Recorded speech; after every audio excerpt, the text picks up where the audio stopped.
This is your video for AP Government on the struggle for civil rights in the United States.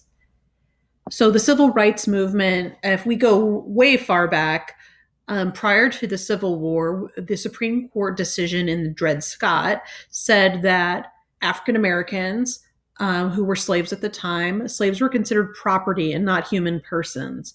And because of that, they could not be considered citizens of the United States. So that was the prevailing notion prior to the Civil War. Of course, the Civil War starts in 1860. And even after we uh, the North wins the Civil War. We have the Emancipation Proclamation, and we pass amendments to the Constitution giving former slaves citizenship and full rights in the Constitution. There's still significant amounts of local and state governments who do not want to extend the same types of benefits to former slaves or Black Americans in general. So the Dred Scott decision was the prevailing law from the Supreme Court. We get Plessy versus Ferguson in the late 1800s. This is the separate but equal doctrine. And as we well know, even though it states that it's supposed to be separate but equal, we know that a lot of the facilities were not equal. Restaurants, government buildings, places where you could sit on the bus, as an example. So by the time we get to the 1950s, the Brown versus Board of Education was the decision that helped to desegregate schools. And in the decision, they write that separate is inherently unequal. And this starts the desegregation, not just of schools, but of places in public accommodation in general, and really kicks off the civil rights movement. So the Supreme Court, since the 1950s, has at times increased the rights of minorities, and sometimes it has restricted those rights as well. So it's not like the civil rights movement happened and now we keep giving all these rights to minorities. It hasn't really happened that way. There's been some significant changes, obviously, and some of those changes have stalled out over time. As an example here, during the civil rights movement, the government, in order to help to make things more equal, decided to implement affirmative action policies.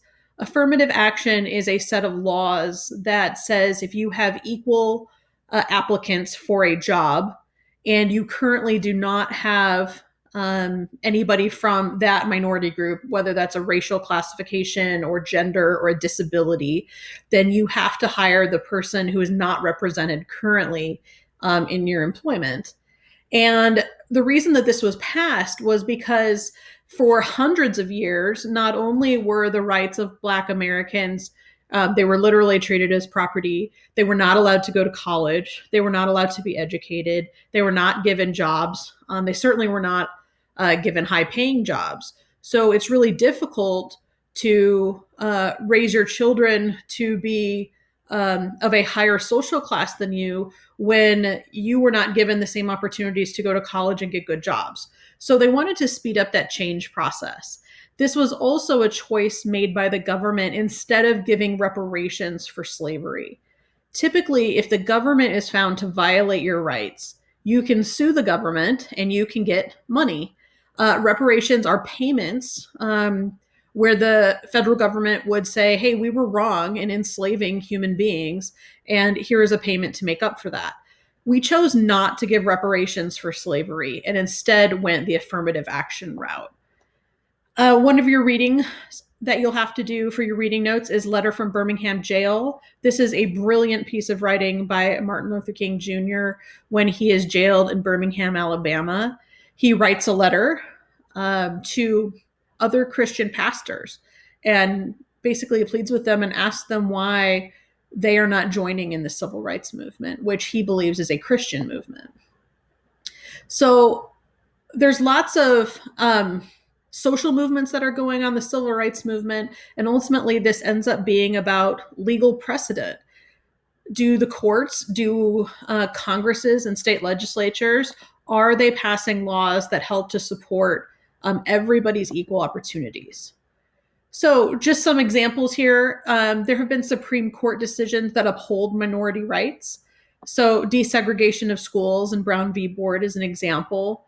In addition to that, in Brown v. Board, they not only said you have to desegregate your schools and you have to have Black students and white students in the same schools, but you have to use your own money in order to inter-district bus, which means you have to use your own buses and your own bus drivers, and you have to bus kids from one school to another, from one neighborhood to another. So this was costing local school districts significant amounts of money to do this. Thus, they're feeling the pain of desegregation. We also talked about how racial gerrymandering is banned in Shaw versus Reno, and that wasn't even until the 1990s. Today, you've got some justices on the Constitution who see the Constitution as colorblind, that the words in the Constitution should apply to all persons equally, not just the mainstream citizen, not just white citizens, not just able-bodied people, but it should be race blind as well as gender blind and things like that. And then you have obviously other justices who say that because of racial issues in the past or gender issues in the past, there has to be some correction that happens in order to bring up the rights of the minority group that had been harmed in the past. And of course, this is where we get conservative and liberal justices who disagree about how to correct that problem. People who are strict interpreters of the Constitution believe that problem should be fixed by legislative branches in Congress and not the courts.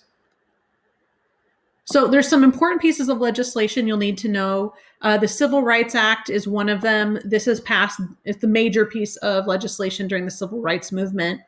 And it's a federal law that bans discrimination for race, color, religion, national origin, or sex in voter registration.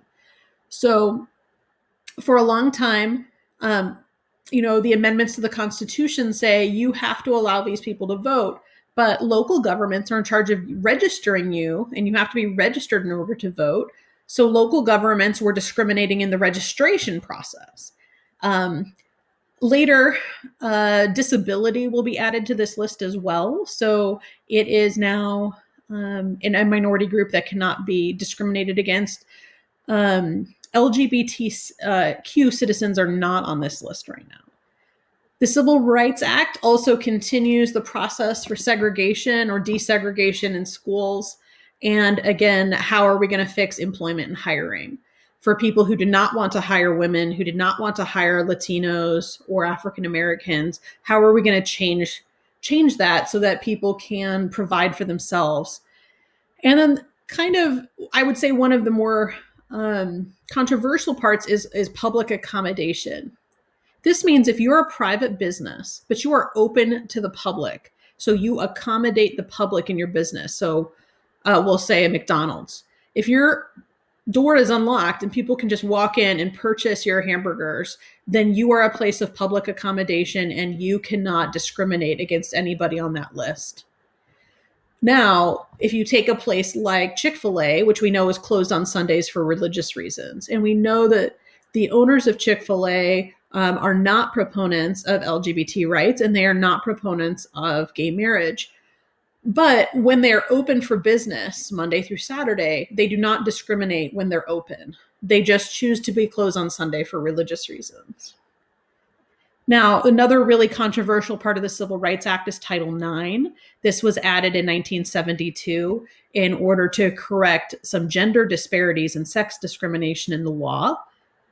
This says that any educational programs which receive federal tax dollars, so this is particularly for public schools, for public colleges and universities, you cannot discriminate between men and women. And this includes not just classes, sports, scholarships, internships. So Title IX basically means that public universities have to spend just as much on women's sports as men's sports. And that, of course, it changes the way that they offer scholarships for sports. It has also it's also been in the news quite a bit for the Me Too movement, because this also applies to sexual harassment policies at all schools funded by the government.